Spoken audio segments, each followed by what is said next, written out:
Ultimately, our main focus is to give whoever plays at the Amex the best opportunities to succeed. Produce a pitch to the highest standards within FIFA and UEFA, whether it's our 18s, 21s, men's teams or women's teams when they play there as well. What's your job on match day? Do you, presumably half time, you're pretty busy? Myself and the guys were in it around 5:30 in the morning. On the turf from 6 o'clock, a deadline of 10 a.m. to be clear of the pitch ahead of Hawkeye testing. So we condense a lot of the works into a very early morning period, and then the pitch itself is assessed by a referee. We always say that the game's won over 90 minutes, but from our side of things, it's fine margins, percentages, and millimetres. It's all those fine details that go into the match. So it's more of like a way of life and certainly a labour of love and a passion project, really. In this episode, we head behind the scenes with Phil Fifield, head groundsperson at the club and the man responsible for keeping the Amex Stadium and training pitches in world-class condition. Phil's journey has seen him work across all 4 professional leagues and in over 30 countries around the world, including the World Cup. Today he talks about the science and precision behind a Premier League playing surface, how the industry is evolving and what it takes to keep a pitch match ready through every season. The grounds team has earned plenty of recognition over the years, including Luke Chapman and Tom Bilton being named in the Ground Management Association's prestigious Top 35 Operators in the Under 35 category, a credit to the work that goes on behind the scenes. It's a fascinating listen, this one, so let's welcome Phil Fifield. So Phil, welcome to the podcast. For someone of my generation, it's quite eerie sitting here with you because I'm old enough to remember the days when football pitches were potato fields with ponds in the goalmouth, and the players used to come off absolutely smothered in mud. Now you're what, 40? In January, yeah. In January, okay. It's getting close, yeah. So you're not quite old enough to remember those days, but you didn't start in the days of Bowling Green pitches. Just tell us about how you learnt your trade. So I came into the industry as an apprentice at Portsmouth Football Club. So it was under sort of the heyday era of Harry Redknapp. So we had a mix of pitches there. A couple had been rebuilt as fibre sand pitches with some reinforcement, drainage and heating systems. After finishing my apprenticeship, I then moved to Brentford Football Club at the age of about 22 as head groundsperson there, which at the time made me the youngest head groundsperson in the EFL, which was a massive learning curve, not just going into a football league club at that level, but also the resources or lack of that we had at that time. So this was Brentford back in the days of bottom division side back in League Two. The pitch itself was a soil-based pitch, no main drains, prone to flooding, no irrigation. So very wet in the winter, very dry in the summer. So postponements? Any postponements? We were close to 1 or 2. I think it was mainly snow. Yeah. We had them called off due to the lack of heating system. So what was that like? What did that do to the play, the style of play? Presumably the players had to adapt how they played to the conditions of the pitch, Yeah, I think the main challenge was we had Chelsea under-21s playing there as well on a Monday night. So with the EFL having more fixtures than the Premier League, we could have a Tuesday night game followed by a Saturday, followed by a Monday. So usage was quite high as well. It wasn't a hybrid playing surface that we're accustomed to now at this standard. It was very much working with the meats and bones of it with what we had. Well, you worked your way through all the 4 divisions. Tell us how you came to be head groundsperson at Brighton. In my previous role, I was working as a sports turf consultant. Involved a lot of travel. I think I'd visited around 30 countries in about 3 years, as well as having worked abroad previously as well. So I was looking for something that would give me a little bit more structure and stability. And they always say when you become a parent, it changes you, and it's a life-affirming moment. And I kind of, when I say I brushed it off, but I certainly didn't appreciate that sentiment as much as until I became a parent. Became a father around the beginnings of lockdown. And then when I returned to work in the summer after being put on furlough, I kind of realised I didn't want to miss a single moment. It was incredibly hard being away from home for like 2-3 weeks at a time. And the job, when it was advertised at Brighton, just came at the right time. It's just a perfect job, perfect timing. Now, head grounds people, in my experience, cricket especially, but certainly football as well, become very precious about their surfaces. How protective are you of the Amex pitch? ultimately, our main focus is to give whoever plays at the Amex the best opportunities to succeed when they step over the white line. We want to produce a pitch to the highest standards within FIFA and UEFA pitch testing, and that's whether it's our 18s, 21s, men's teams or women's teams when they play there as well. How many times have you had to shout at people to get off the pitch? Because we've all been shouted at for crossing that line, crossing that little piece of string that says, do not enter. We try to be as polite as we can be. You can't always be polite. It's slightly going down a rabbit hole, but actually, this is a fascination of mine. The playing surface now is so good and so consistent that it's dictated or allowed a certain style of play where the ball's on the ground. I mean, players today don't know they're born to be able to be playing on this pitch, do they?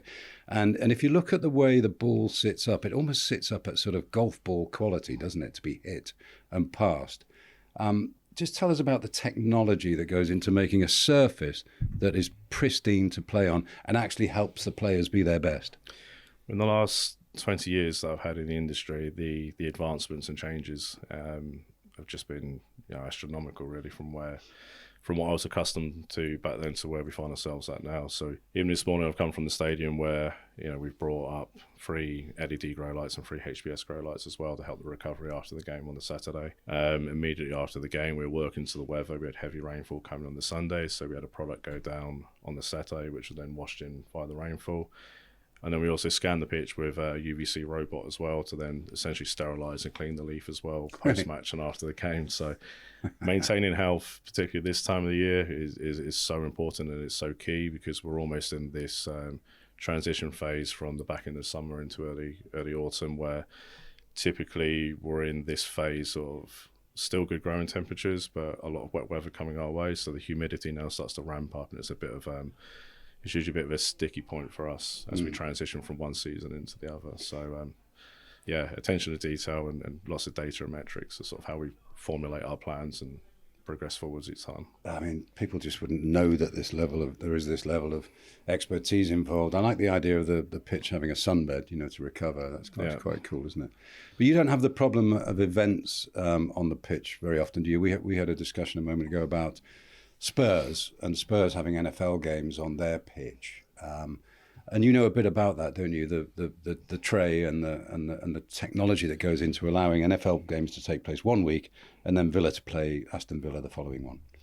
Yeah, so the pitch would have slid out from outside the stadium, would have been stored in the car park, with the pitch itself divided into 3 sections, and that would have just been the health and quality of the pitch would have just been relying on the LED grow lights which are set in place underneath the stadium at Tottenham Hotspur. Whereas, we're fortunate enough that what we have is a pitch that will remain in situ.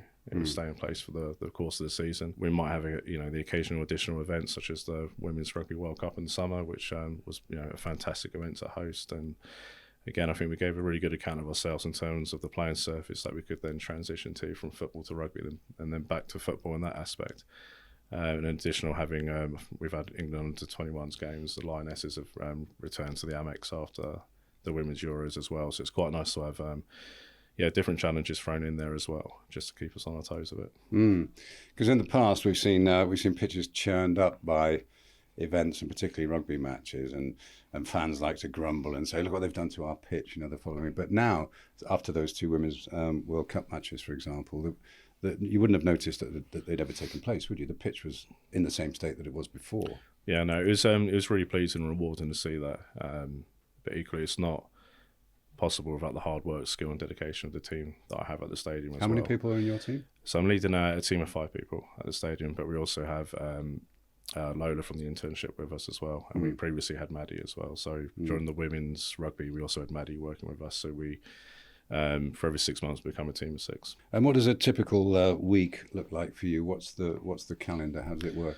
At the moment, everything for us is depending on what's happening with the weather. Probably constantly see us on our phones checking the weather forecast and rain forecast to see what's coming in. A lot of times the guys, we set their works for the week, but they know all too well that by Tuesday the plans will probably change. A lot of that's dependent on the weather conditions or the health of the plant, which will largely dictate a lot of the works that we do.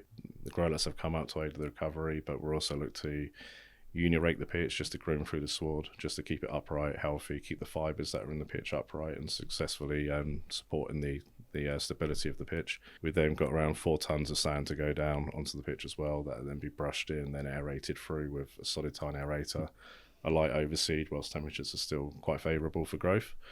And then 2 products go down at the end of the week, one to help the recovery and one to accelerate the growth as well. I love the fact that you're using words like leaf and sward. I mean, you're talking about the blade of grass. So yeah. the pitch is almost prepared, manicured blade by blade, isn't it?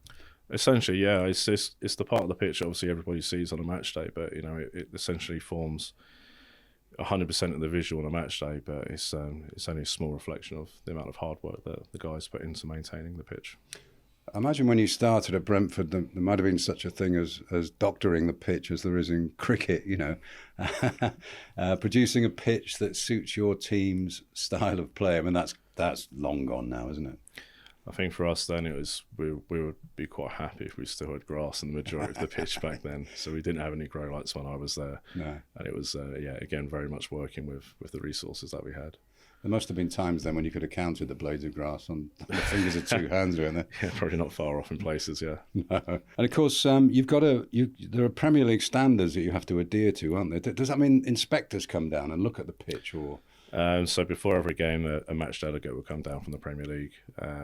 There are a few key indicators that they'll look for on a match day as well. And then the pitch itself is assessed by a referee after the game as well. The referee will tend to look for stability as the ref is changing directions across the pitch. Yeah. Uniformity and consistency, how much debris or if there's any divots that have come out the ground are visible to the eye.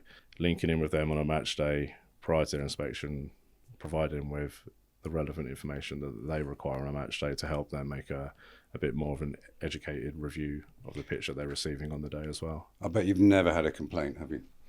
We normally say no news is good news. It's been quite quiet in that aspect for a while now. So yeah. What's your worst nightmare? Would it be because I've got to think about knee slides for different reasons. I worry about the players' knees. That's an age thing, but what's the thing you least like to see somebody doing on the pitch? With the knee slides, it's not too bad. As long as we've got enough moisture on the leaf, the players tend to just glide across the top the majority of the time. Yeah. The only time it's a bit questionable, so if we've got a 21s game and someone knee slides towards an empty stand, but they're enjoying their moment and their occasion on the pitch. But the main thing is monitoring the areas where teams are requested to warm up, how long they're warming up in those areas, whether or not any pitch protection rules have been broken in the warm-up on the warm-down post-match as well. So yeah, it's mainly a lot of stopwatches and time recording and monitoring warm-ups and cool-downs. Right. Yeah. I know I'm getting very anarchy now, but does modern stud technology play a part at all? Because, modern studs have changed so much. Do they present a challenge, or are they good for the pitch? Not so much. I mean, before a game, we'll link in with Buzz and we'll say what our firmness levels might be at for the game. Right. That will help Buzz and his team assess what kind of stud choice the players might want to go for. But in terms of that, it's there's a lot of science around the game, but I'm sure there's still a little bit of superstition to it as well. So yeah, if a player has scored well or played well, they might favour a boot selection rather than another, but that's more Buzz's domain. We just provide them with enough information to make that decision. Yeah. And again, many years ago, if there was a torrential downpour during the game, that game would be in trouble quite quickly, and the commentators would be saying this game is going to have to be stopped. But presumably there's no weather event that could cause a game at the Amex to be stopped. Presumably. I don't want to put a kiss of death on it, but the pitch drains really well. It drains like a sieve, almost too well. One of the biggest challenges in the summer is retention of moisture. Yeah. So it would take a monumental downpour for it to affect the game of play, we hope. Really long, dry summer this year. A lot of farmers struggled and horticulturalists. I wonder, are you noticing climate change, and are you noticing that you have to adapt to that? Yeah, I think one of the biggest elements of that is when the weather patterns do change, we seem to go through patterns of extremity. So if we have a heat wave, it tends to last a hell of a lot longer. During the summer, it's either a prolonged heat wave where we're trying to manage the high temperatures inside the stadium. It's been known to get up to high 30s, low 40s within the stadium bowl. And when we do get rainfall, it tends to be everything all at once as well. So we try to plan ahead to the weather patterns that may come our way using weather stations. The guys also record the amount of daily rainfall that we have throughout the course of the season. we then sort of look to then review those weather patterns and models at the end of the season as well to see where we're likely to see patterns returning the following season as well. What's your job on match day? Do you, presumably half time you're pretty busy, but what else do you have to do during the game itself? So the game we just had against Newcastle United, myself and the guys were in it around 5:30 in the morning. We were then on the turf from 6 o'clock. We then had a deadline of 10 a.m. to be clear of the pitch ahead of Hawkeye testing. It's a lot of kind of hurry up and wait, so we condense a lot of the works into a very early morning period. So the pitch was double cut with cylinder mowers and then a third pass with a rotary mower, freshly painted lines in 2 directions. Goals were then set up, stop nets were done the previous day, and then some final pitch testing as well normally occurs on a match day, but a full pitch test is normally done match day -1. This is phenomenal because the fan walks in at 2:45 and doesn't know any of this. They just see a lovely pitch and the music's playing, they've got their beer and their burger or whatever, and the amount of preparation you're describing then to make that surface what it is, and to not just the surface but the whole pitch area, that the goals, the Hawkeye, the lines, it's an incredible level of detail and quite a workload, I imagine. Yeah, we always say that the game's won over 90 minutes, but from our side of things, it's fine margins, percentages, and millimeters. So it's all those fine details that go into the match. The day before the game, we'll look at ball roll, ball rebound, ball movement as well to make sure that we are giving the team what we refer to as like a free-flowing, fast-paced and firm surface. So it suits the style of football that we're looking to play on the pitch as well. We're also looking at firmness, moisture, rotational strength, energy restitution, so how much energy is being returned to the athlete when they play on the pitch as well, vertical deformation. Right. So it's quite a wide range of pitch testing that we look to complete the day before the game. We'll irrigate before we do our testing as well, so we're looking to replicate the conditions that the players will have at 3 o'clock when they come out. So the Premier League rule is that we have to irrigate before kick-off and at half-time as well, unless there's been substantial rainfall or it's raining at those times. Yeah. So we look to mimic our testing around the 3 o'clock kick-off time with a wet leaf as well. Wow. I mean, it's completely true to say that the work you do plays a significant part in performances and results. Again, which you must be very proud about, really. Yeah, I'm proud of how far the pitch has come on, but I'm also really proud of how far the team have come on as well at the stadium. It's a real pleasure to work with the team that I have as well. Everybody at the end of the season just wants to be better than they were the previous year. Everyone wants to know how they can improve, how they can go about, how we can improve the pitch, and it helps a lot to have a team working with me who all share the same ethos and the same goals that want to improve. When you've got a patch of land that's so precious and is your responsibility, do you take the job home? I mean, are you able to switch off, or do you go to sleep thinking about, swords and leaves and pitch quality? I think we probably switch off a little bit better now, but I'm still the worst for it. We'll be watching an evening game, and then we end up contacting one another, commenting on what we're seeing or how the pitch is performing. Oh, really? How we're measuring up against other pitches as well. Then on Sunday after the Saturday game, we then pop back in just to take the UVC robot off the pitch and move some of the grow lights around as well. So it's it's certainly not a standard 9 to 5. It's more of like a way of life and certainly a labour of love and a passion project, really.